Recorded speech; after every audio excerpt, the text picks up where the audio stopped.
Terminal 3 will be an incredible 60% bigger than Hong Kong's Chep Lap Kok. Yet they'll have 2 years less construction time. And giant construction projects can lead to giant problems. Building the foundations to this immense structure will be an almighty challenge.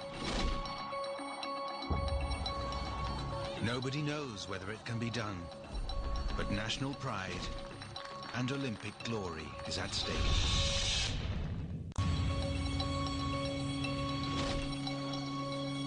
Foster and partners have won the opportunity to build the biggest airport terminal in the world.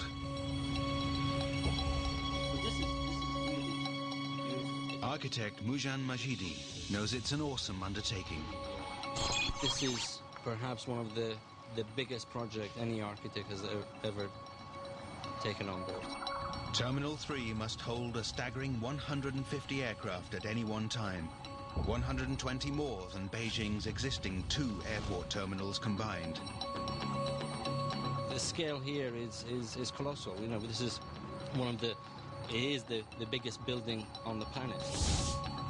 It's a startling design, but an immense challenge to turn it into a reality. They'll need the best engineers they can find. Mujan Majidi turns to long-standing construction partners, Arab. The whole system with its quite inherent... Martin Manning is assigned as their project engineer. He's got overall responsibility for drawing up a construction plan. In the early stages, there was a great deal of panic because of the program. But as the team got going, there was just generalized hysteria about the amount of work that had to be done. Manning meets with the Chinese clients to present his schedule.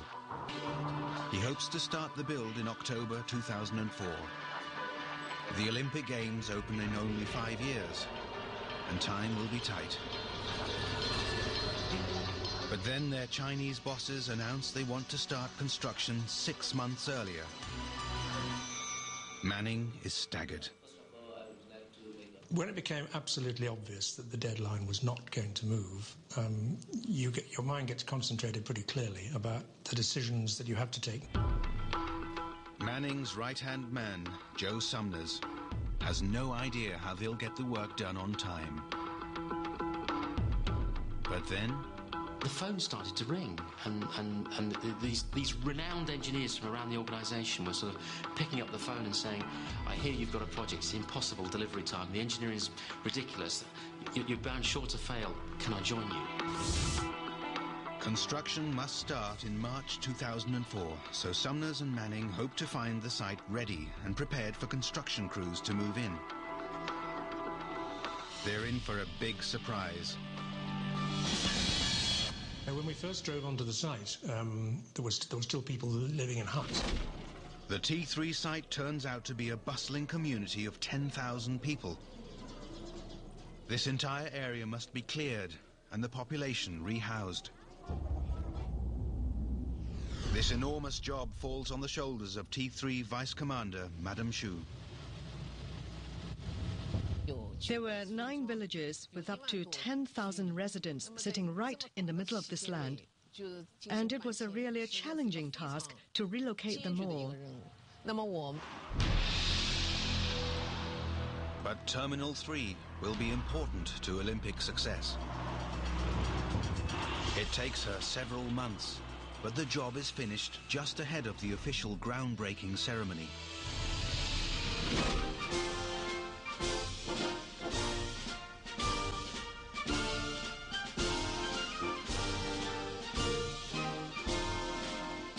Madame Xu is elated.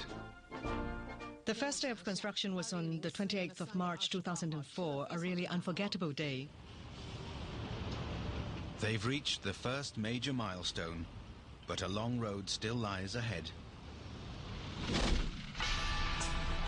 A workforce of 50,000 springs into action. It was like a scene out of movies. It was like building the pyramids, you know, incredible sight.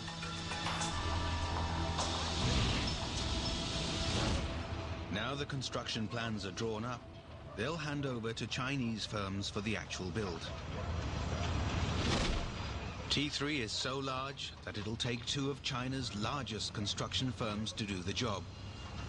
They'll each build one of T3's massive concourses, T3A and T3B.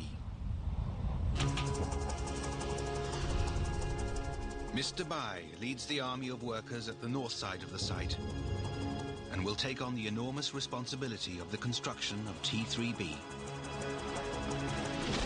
Anything that goes wrong will make us Beijing people, our construction workers, even we Chinese lose faith.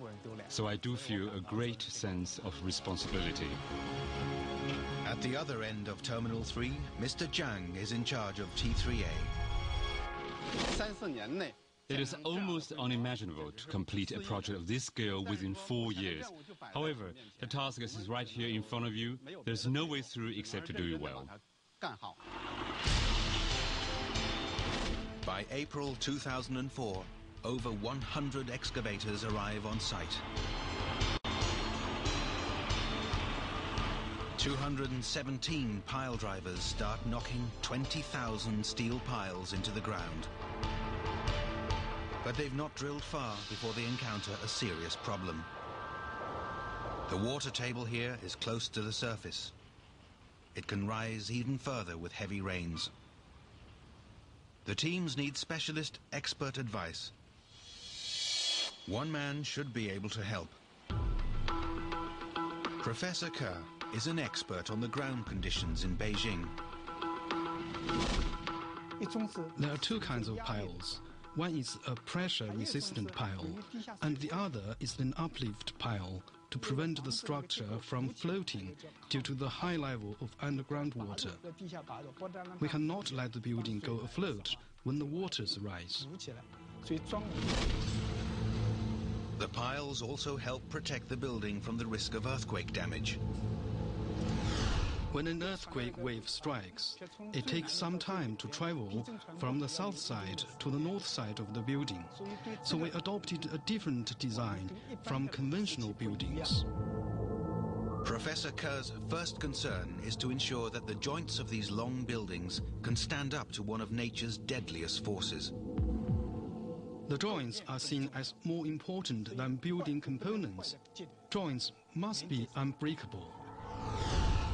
Ke knows the joints will come under the greatest strain in the corners of the building if an earthquake strikes. The corner of the building is affected the most by earthquake waves. This will cause torsion of the building. Torsion or twisting forces can pose a big challenge to engineers. November 7th, 1940, and the Tacoma Narrows Bridge in the United States starts twisting in the wind. Within minutes, the bridge shakes itself to bits. No human life was lost in this disaster, but similar torsion forces could impact T3 in a quake scenario. If the two ends of the building vibrate in opposite directions, the building could collapse. The death toll could be enormous. T3 will need over 1,000 special joints, absorbing the impact should the roof and walls contort. But this will not be enough.